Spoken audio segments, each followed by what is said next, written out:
এই মুহূর্তে মেদিনীপুর মেডিকেলে ঘটে যাওয়ার ঘটনায় তোলপাড় গোটা রাজ্য। এই মুহূর্তে রাজ্যের স্বাস্থ্য ব্যবস্থা নিয়ে প্রশ্ন উঠে গিয়েছে। আর এরই মধ্যে স্বাস্থ্য দপ্তর নিজের ওপর থেকে দায় ঝেড়ে ফেলার জন্য নিলেন একটি কড়া পদক্ষেপ। এখন প্রশ্ন হচ্ছে, স্বাস্থ্য দপ্তর এমন কোন পদক্ষেপটি নিলেন যাতেই ফের তোলপাড় রাজ্য রাজনীতি। সম্পূর্ণ বিষয়টি ডিটেলস আলোচনা করব। তার আগে চ্যানেলে নতুন হলে চ্যানেলটিকে সাবস্ক্রাইব করুন এবং বেল আইকনটি বাজিয়ে অল নোটিফিকেশন অন করে দিন এই ধরনের গুরুত্বপূর্ণ আপডেটগুলি ঠিক সময় মতো পেতে। এবার স্যালাইন কাণ্ডে মেদিনীপুর মেডিকেল কলেজের 12 জন চিকিৎসককে সাসপেন্ড করার নির্দেশ দিল স্বাস্থ্য দপ্তর। তাদের মধ্যে রয়েছেন ওই মেডিকেল কলেজ ও হাসপাতালের আরএমও এবং এমএসভিপি। স্যালাইন কাণ্ডে চিকিৎসকদের কাঠগড়ায় তুললেন এবার স্বয়ং মুখ্যমন্ত্রী মমতা বন্দ্যোপাধ্যায়। বৃহস্পতিবার তিনি নবান্নে জানালেন, সঠিকভাবে চিকিৎসকেরা দায়িত্ব পালন করলে মেদিনীপুর মেডিকেল কলেজের ওই প্রসূতি এবং সদ্যজাতকে বাঁচানো যেত। মেদিনীপুর মেডিকেল কলেজ এবং হাসপাতালে অস্ত্রোপচার করতে গিয়ে এদিন প্রসূতি এবং সদ্যজাতের মৃত্যুর ঘটনাকে ঘিরে সরাসরি হাসপাতালের সিনিয়র চিকিৎসক এবং হাসপাতাল কর্তৃপক্ষকেই কাঠগড়ায় তুললেন রাজ্য সরকার তথা স্বাস্থ্যমন্ত্রী মমতা বন্দ্যোপাধ্যায়। এই ঘটনায় 12 জন চিকিৎসককে সাসপেন্ড করার নির্দেশ দিয়েছেন তিনি। তাদের মধ্যে রয়েছেন মেদিনীপুর মেডিকেল কলেজের আরএমও এবং এমএসভিপি। এদিন সাংবাদিক বৈঠক করে এই ঘোষণা করেছেন মমতা বন্দ্যোপাধ্যায়। মুখ্যমন্ত্রী জানিয়েছেন, সাসপেন্ড হওয়া চিকিৎসকদের মধ্যে রয়েছেন মেদিনীপুর মেডিকেল কলেজ হাসপাতালের আরএমও সৌমেন দাস। এছাড়াও দিলীপ কুমার পাল নামে আর একজন অ্যাসিস্ট্যান্ট প্রফেসর পদে থাকা চিকিৎসকেরও সাসপেন্ড করা হয়েছে। অভিযোগ, ঘটনার দিন ওই চিকিৎসকেরই মেদিনীপুর মেডিকেল কলেজে প্রসূতিদের অস্ত্রোপচার করার কথা ছিল, কিন্তু হাসপাতালে ডিউটি থাকলেও সেই সময় তিনি মেদিনীপুর শহর থেকে প্রায় 30 কিলোমিটার দূরে একটি বেসরকারি নার্সিংহোমে অস্ত্রোপচার করেছিলেন। এই ঘটনায় চিকিৎসকদের দিকেই আঙুল তুলেছেন মুখ্যমন্ত্রী। তিনি সরকারি হাসপাতালে চিকিৎসা পরিষেবার পরিসংখ্যানও তুলে ধরে জানিয়েছেন, চিকিৎসা ব্যবস্থার উন্নতির পরেও ওই প্রসূতি এবং শিশুকে বাঁচানো যায়নি, কারণ চিকিৎসকেরা তাদের কর্তব্য পালন করেননি। তার কথায়, যাদের কাছে মানুষের ভাগ্য নির্ধারিত হয়, যাদের হাতে সন্তান জন্মায়, তারা দায়িত্ব সঠিকভাবে পালন করলে মা এবং সন্তানকে বাঁচানো যেত। মমতা এও জানিয়েছেন, ওটির ভিতরে সিসি ক্যামেরা থাকলে অভিযুক্তদের হাতে নাতে ধরা যেত। অপারেশন থিয়েটারের ভিতরে সিসি ক্যামেরা থাকা উচিত বলে মনে করেন তিনি। একই সুর শোনা গিয়েছে মুখ্য সচিব মনোজ পন্থের গলায়। তিনি বলেন, সিসি ক্যামেরা করিডোরে থাকে, তাই চিকিৎসকদের গতিবিধি জানতে পারছি না। তবে মুখ্যমন্ত্রীর মতোই তিনিও বলেছেন, অস্ত্রোপচারের সময় যে প্রটোকল মেনে চলা দরকার তা মানা হয়নি। সিনিয়র চিকিৎসকেরা উপস্থিত না হয়ে জুনিয়র চিকিৎসকেরা অস্ত্রোপচার করেছেন। মেদিনীপুর মেডিকেল কলেজ হাসপাতালে অস্ত্রোপচারের পরে অসুস্থ হয়ে পড়া 5 প্রসূতির মধ্যে 3 জনের অবস্থা সংকটজনক। তাদের 3 জনকেই কলকাতায় এনে এসএসকেমে ভর্তি করানো হয়েছে।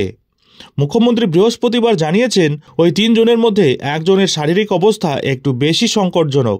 তিনি মনে করেন, এই প্রসূতিদের পরিবারের চিকিৎসা ব্যবস্থার দিকে আঙ্গুল তোলার অধিকার রয়েছে। তার কথায়, এই প্রসূতিদের পরিবারের কাছে কোনো সান্ত্বনা আসলে সান্ত্বনা নয়, তারা চিকিৎসা ব্যবস্থার দিকে আঙ্গুল তুলতেই পারে। ওই পরিবারগুলি কিছু বললে শুনতে হবে।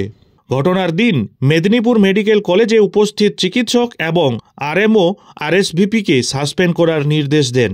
সেই তালিকায় রয়েছেন মাতৃমা বিভাগে unit 1C bed incharge Dilip Pal, senior চিকিৎসক হিমাদ্রি নায়েক, অ্যানেস্থেসিস্ট পল্লবী বন্দ্যোপাধ্যায়, পিজিটি প্রথম বর্ষের চিকিৎসক সৌমিতা মণ্ডল, পূজা সাহা, ইন্টার্ন চিকিৎসক সুশান্ত মণ্ডল, পিজিটি তৃতীয় বর্ষের চিকিৎসক জাগৃতি ঘোষ, ভাগ্যশ্রী কুণ্ডু, পিজিটি প্রথম বর্ষের অ্যানাস্থেসিস্ট মনীশ কুমার, বিভাগীয় মোহাম্মদ আলাউদ্দিন, হাসপাতাল সুপার জয়ন্ত রাউত। চিকিৎসক দিলীপের বিরুদ্ধে অভিযোগ, তিনি ওই দিন হাসপাতালের বাইরে অস্ত্রোপচার করছিলেন। বাকিদের কাজে গাফিলতির অভিযোগে সাসপেন্ড করেছে স্বাস্থ্য দপ্তর। তাদের বিরুদ্ধে তদন্ত করবে সিআইডি। অন্যদিকে মেদিনীপুর মেডিকেল কলেজ হাসপাতালে সুপার হয়ে আসছেন ইন্দ্রনীল সেন। সাগর দত্ত মেডিকেল কলেজের অধ্যাপক তিনি। মমতা বন্দ্যোপাধ্যায় তার সরকারের আমলে স্বাস্থ্য পরিষেবার উন্নতির খতিয়ানও তুলে ধরেছেন। তিনি নবান্নে বসে জানিয়েছেন, স্বাধীনতার সময় থেকে রাজ্যে মেডিকেল কলেজের সংখ্যা ছিল 11, তার আমলে সেই সংখ্যা বৃদ্ধি পেয়ে হয়েছে 37। তার মধ্যে সরকারি কলেজের সংখ্যা 24। রাজ্যে এমবিবিএস আসনের সংখ্যা 1350 থেকে বেড়ে 5650 হয়েছে। এমডি আসনের সংখ্যা বৃদ্ধি পেয়ে হয়েছে 1848। সরকারি হাসপাতালে শয্যার সংখ্যাও বেড়েছে। এখন রাজ্যের সরকারি হাসপাতালগুলিতে শয্যার সংখ্যা 97,000। ব্লাড ব্যাংক, ট্রমা কেয়ার সুবিধা রয়েছে। রাজ্যে 14,000 চিকিৎসক নিয়োগ করা হয়েছে। ওবিসি মামলার নিষ্পত্তি হলে আরও চিকিৎসক নিয়োগ করা হবে। রাজ্যে নার্সিং প্রশিক্ষণ কেন্দ্রের সংখ্যা 57 থেকে বৃদ্ধি পেয়ে হয়েছে 451টি। আগে কেন্দ্রগুলিতে আসন ছিল 2,545, এখন 28,467। সরকারি হাসপাতালে অনুমোদিত নার্সিংকর্মী, প্যারামেডিক্যাল কর্মীর সংখ্যাও বৃদ্ধি পেয়েছে। আশাকর্মীর সংখ্যা 2 বছরে 11,000 বেড়েছে। এখন 64,000 আশাকর্মী রয়েছে রাজ্যে।